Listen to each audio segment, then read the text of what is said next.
Syukur pada Allah Subhanahu Wa Taala, kita telah selesai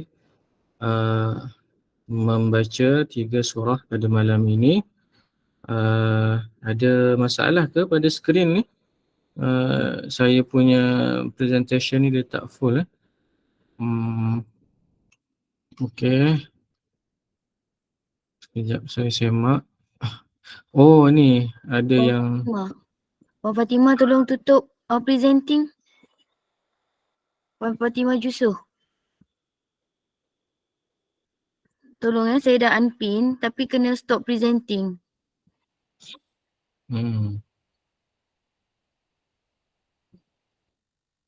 Okey, tak apa. Cubalah cari dulu. Kita masuk kita punya perkongsian pada malam ni insya-Allah. InsyaAllah kita pada malam ini kita akan okey. Terima kasih Puan Fatimah Jusuh. Jadi macam mana skrin saya boleh besarkan ke ataupun admin boleh bantu? Besarkan sekejap Ustaz. Ini dia. Tak ada lagi muncul di Opah punya wall. Di skrin tu. Mungkin Kalau dekat laptop ni besar dah Ustaz. Dekat laptop tu dah besar. Kalau kat laptop ni besar dah. Baik. Besar dah ni. Besar dah. Saya dah pinkan Ustaz ya.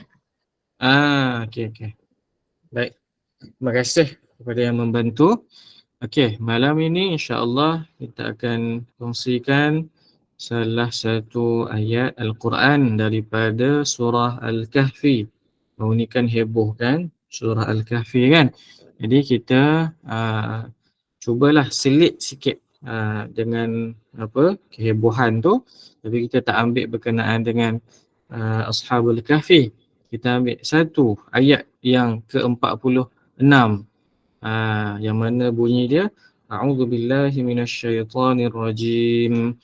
Al-malu wal-banuna zinatul hayatid dunya wal-baqiyatus salihatu khairun 'inda rabbika thawaban wa khairun amala. Sadaqallahul azim. Tuan-tuan, puan-puan yang dikasihi oleh Allah Subhanahu Wa Taala sekalian, ayat ini menceritakan kepada kita dua perkara yang menjadi pelengkap kepada kegembiraan hidup kita. Kegembiraan kita sebagai manusia ada dua perkara yang Allah sebutkan. Pertama, harta benda. Kedua, anak pinak.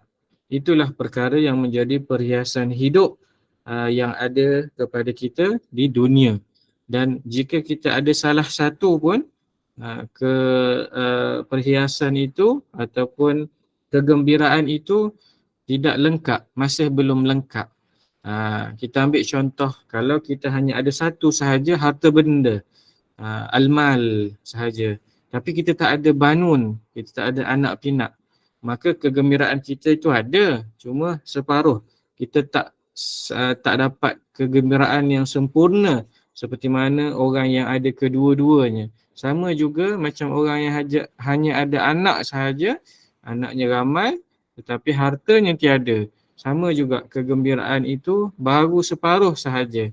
Separuh lagi masih belum sempurna kerana kedua-duanya ini kalau bergabung barulah membentuk satu kegembiraan yang sempurna. Sampaikan orang yang kaya sekalipun bila dia tiada anak, dia sanggup bayar berapa harga sekalipun untuk dapatkan hanya seorang sahaja anak.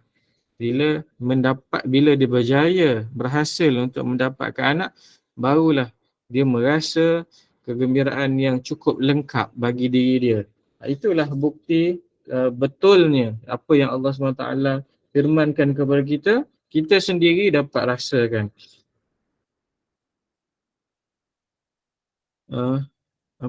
Ada yang komen Puan Khadijah.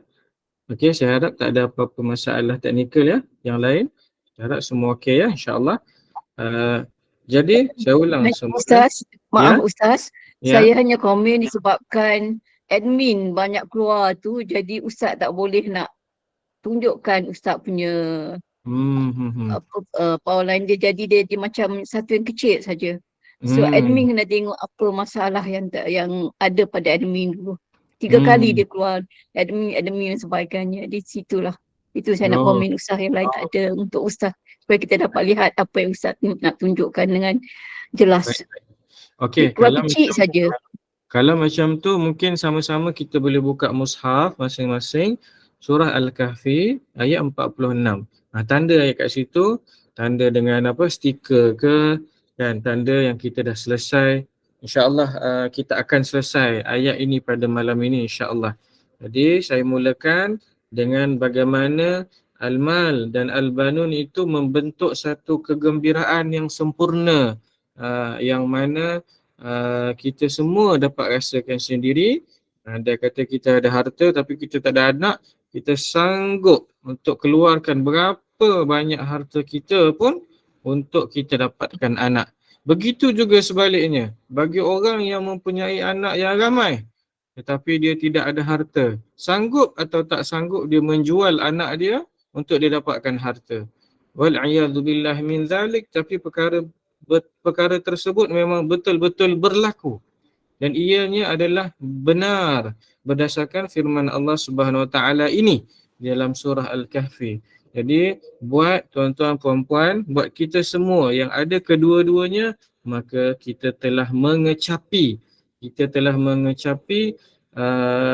satu kegembiraan yang telah sempurna, yang apa yang digambarkan melalui ayat ini. Tapi tuan-tuan puan-puan, saya nak sentuh berkenaan dengan Al-Banun. Al-Mal tu lain kali jika ada masa saya nak sentuh berkenaan dengan Al-Banun. Bagaimana kesusahan untuk mendapatkan Al-Banun. Bagaimana pula anjuran Allah kepada kita supaya kita memperbanyakkan doa kepada anak-anak kita. Okey, saya mulakan dengan bagaimana doa orang-orang salih. Orang salih yang doa seperti doa bunyinya, Rabbana hablana min azwajina wa dhurriyyatina qurrata a'yun waj'alna lil muttaqina imama. Ya Allah, jadikanlah daripada kami pasangan-pasangan dan zuriat-zuriat yang menjadi penyejuk mata memandang, dan jadikanlah kami pemimpin yang bertakwa. Ini doa orang salih. Orang salih dia kena doa kepada pasangan dia dan dia kena doa kepada zuriat-zuriat dia, supaya zuriat-zuriat dia dan pasangan-pasangan dia menjadi penyejuk mata memandang. Qurratu ain. Qurratu ain ni bila kita tengok tu kita rasa seronok, kita rasa tenang. Ada pula di situ doa Nabi Ibrahim. Bagaimana Nabi Ibrahim sebelum lahir lagi, sebelum mengandung lagi, Nabi Ibrahim doakan, Rabbi habli minas salihin. Ya Allah, berikanlah kepada aku anak-anak daripada orang-orang yang salih. Maka Allah pun makbulkan doa Nabi Ibrahim. Bagaimana juga sebelum ni kita pernah cerita kisah Nabi Zakaria. Betul tak? Kita ingat tak balik Nabi Zakaria, ketika mana Nabi Zakaria tengok keajaiban yang berlaku kepada Maryam, kan, adik ipar.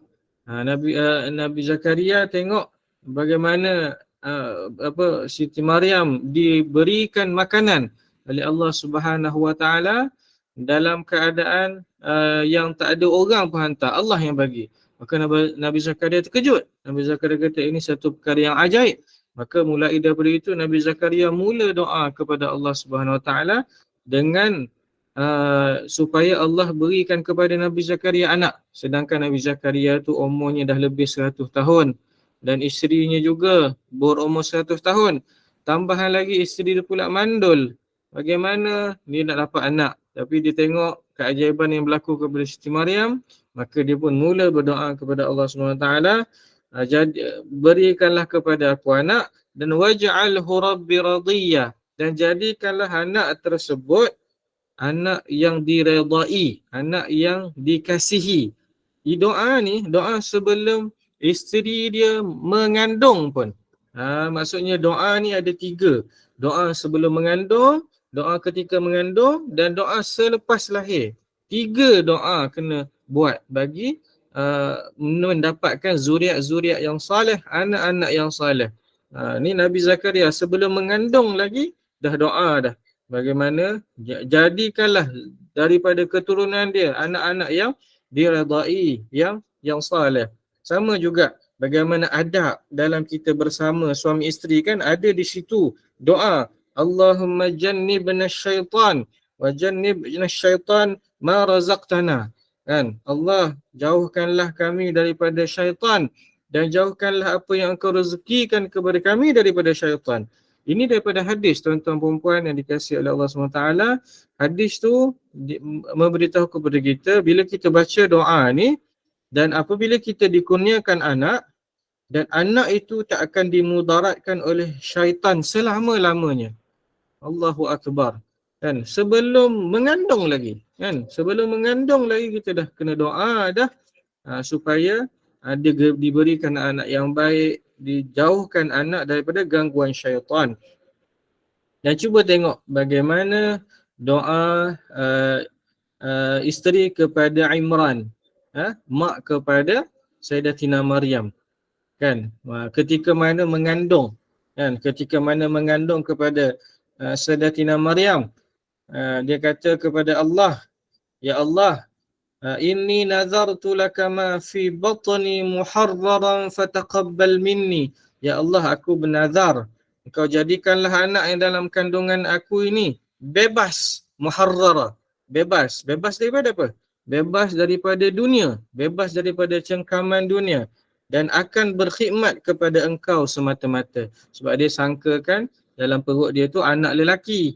Jadi dia harapkan Allah makbulkan doa dia, jadikan anak dalam perut dia tu orang yang tak suka kepada dunia dan akan beribadah, berkhidmat kepada Allah Subhanahu Wa Taala semata-mata. Dan Allah makbulkan doa isteri kepada Imran, mak kepada Sayyidatina Maryam. Cuma lahir dalam keadaan bayi yang perempuan, bukan lahir sebagai lelaki. Falamma wada'atha qala rabbi inni wada'tuha untha. Dia kata diceritakan bila lahir dalam keadaan perempuan dan Allah lebih tahu apa hikmah di sebalik dilahirkan sebagai seorang perempuan. Dan apa mak dia doa apa? Wa'idhuha wa dhurriyyataha minasyaitanir rajim. Aku doakan kepada dia, kepada Maryam itulah. Maksudnya dia namakan dulu Maryam. Aku namakan anak ini sebagai Maryam dan aku mohon dijauhkan dia daripada syaitan dan zuriat dia juga. Nabi Isa. Akhirnya Allah makbulkanlah. Allah makbulkan Siti Maryam menjadi hamba Allah yang sangat kuat beribadah. Kemudian dilahirkan daripada perutnya Nabi Isa yang diangkat menjadi Nabi yang diredai oleh Allah Subhanahu Wa Taala. Dan kita ambil lagi kisah bagaimana Sayyidatina Asma, anak kepada Abu Bakar yang berkahwin dengan Zubair bin Awam. Dia datang jumpa Nabi, bawa anak dia dan minta Nabi supaya tahnikkan anak dia. Dan ketika Nabi tahnikkan, tahu kan tahnik ni masukkan perkara makanan yang manis seperti kurma dan madu dalam perut bayi, dan Nabi biasanya akan campur dengan air liur dia dulu untuk bagi makanan tu mudah untuk dihadam dalam mulut bayi yang datang untuk tahnik dengan baginda. Ketika Nabi tahnik anak kepada Sayyidatina Asma tadi, Nabi baca doa Allahumma barik alaih, Allahumma barik alaih, Allahumma barik alaih. Disebabkan doa itu maka lahirnya ataupun tumbuhnya menjadi seorang sahabat Nabi ataupun sahabat Nabi yang kecil yang sangat berjasa kepada agama Islam.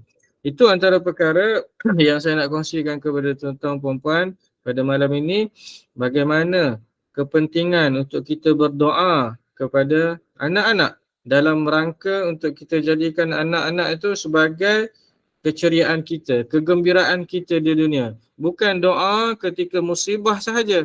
Doa sebelum mengandung lagi. Doa ketika mengandung pula. Dan doa selepas lahir pun doa juga. Itu membuktikan bahawasanya doa itu adalah senjata yang paling ampuh untuk menjadikan anak kita tu seorang yang berguna, menjadi seorang yang diridai oleh Allah Subhanahu Taala. Andai kata tak pernah keluar pun daripada mulut kita doa yang baik-baik untuk anak kita, maka apa yang kita harapkan daripada anak kita tu, apa perkara baik-baik yang kita nak harapkan kalau kita pun tak doakan untuk anak-anak kita tu. Jangan kita doakan perkara yang buruk-buruk. Kerana perkara yang buruk-buruk juga boleh diambil oleh Allah Subhanahu Wa Taala. Doa perkara yang jahat-jahat lah, perkara yang bukan-bukan sebab kita marah pada anak, jangan. Marah macam mana sekalipun, tukar kepada doa yang mendoakan kebaikan kepada dia. Ya Allah, Allah yahdik. Kalau orang Arab dia suka Allah yahdik, semoga Allah beri hidayah kepada kamu. Allah yahdik. Allah yaslih umurak. Semoga Allah Allah membetulkan kamu. Semoga Allah memperbaiki kamu. Semoga Allah memberi kebaikan untuk kamu. Doa macam tu walaupun marah. Jangan doa perkara yang bukan-bukan, kerana perkara itu juga akan dimakbulkan oleh Allah SWT. Kenapa? Kerana Nabi bagi tahu ada 3 doa yang mustajab, yang tidak syak lagi padanya. Pertama ialah doa orang yang dizalimi. Yang kedua adalah doa orang yang sedang bermusafir. Dan yang ketiga, doa kedua ibu bapa kepada anaknya. Doa yang yang mustajab, yang tidak akan ditolak. Maka puan-puan, tuan-tuan yang dikasihi oleh Allah SWT, banyakkanlah berdoa untuk anak-anak kita. Dengan doa kita tu akan menjadikan anak-anak kita tu tumbuh dalam keadaan yang baik, diridai oleh Allah dan memberi manfaat kepada kita insya-Allah. Dan banyakkan membaca doa yang Nabi amalkan ni kepada Hasan dan Husain. Nabi baca u'idhukuma. U'idhukuma sebab 2 orang. Kalau seorang u'idhuka bikalimatillahi tammah min kulli syaitanin wa hammah wa min kulli ainin lammah. Waktu doa yang Nabi ajarkan kita baca kepada anak-anak kita, tak kira kecil ke besar ke, boleh baca. Maksud dia apa? Aku memohon berlindung dengan Allah Subhanahu Wa Taala daripada syaitan dan juga daripada segala perkara-perkara yang memberikan mudarat. Dan juga ada satu lagi, banyakkan juga membaca surah Al-Falaq dan juga surah An-Nas kepada anak-anak, kerana surah Al-Falaq dan surah An-Nas merupakan pelindung daripada syaitan. Maka cukuplah untuk apa yang saya nak pesan berkenaan doa kepada anak-anak, kerana kita sebutkan tadi harta dan anak-anak tu menjadi kegembiraan kita di dunia. Maka macam mana kita nak menikmati harta dan anak-anak itu? Maka kita kena perbanyakkan doa supaya harta kita diberkati dan anak-anak kita dilindungi oleh Allah Subhanahu Wa Taala. Sambungan ayat itu kita ambil sikit lagi 5 minit. Dalam kita merasakan anak-anak dan harta tu perkara yang gembira bagi kita di dunia, Allah bagi tahu kepada kita ada yang lebih baik daripada harta dan anak-anak. Apa dia? Wal baqiyatus salihat. Al-baqiyatus salihat. Ini perkara yang lebih baik daripada harta dan anak-anak. Apa maksud al-baqiyatus salihat?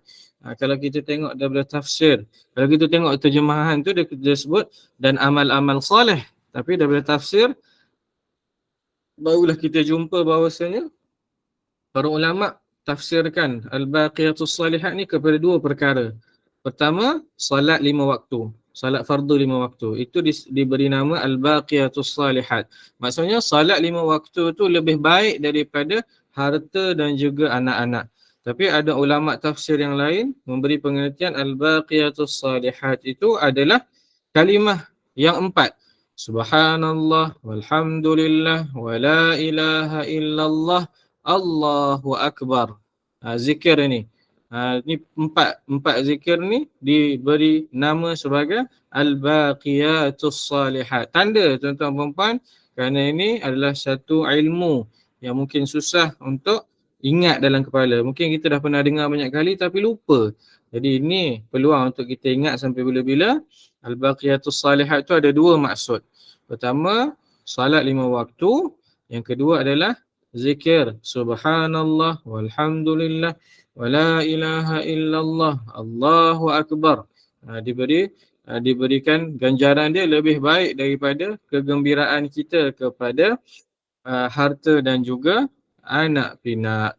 Jadi cukuplah setakat itu untuk kita kenal ayat 46 surah Al-Kahfi pada malam ini. Mudah-mudahan dapat pelbagai pengajaran.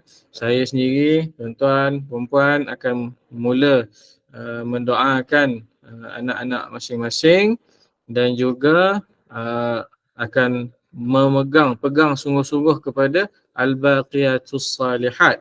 Kerana Al-Baqiyatus Salihat itu adalah lebih baik daripada harta dan anak-anak yang kita ada. Wallahu alam, saya serahkan semula kepada admin moderator yang bertugas.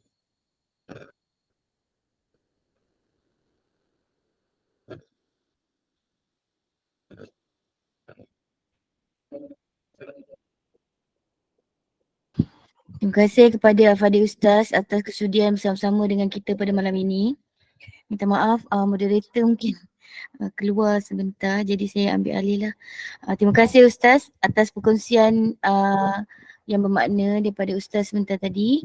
Saya serahkan semula majlis kepada Al-Fadhil Ustaz untuk menangguhkan kuliah kita pada malam ini dengan tasbih kafarah dan suratul As. Dipersilakan Ustaz.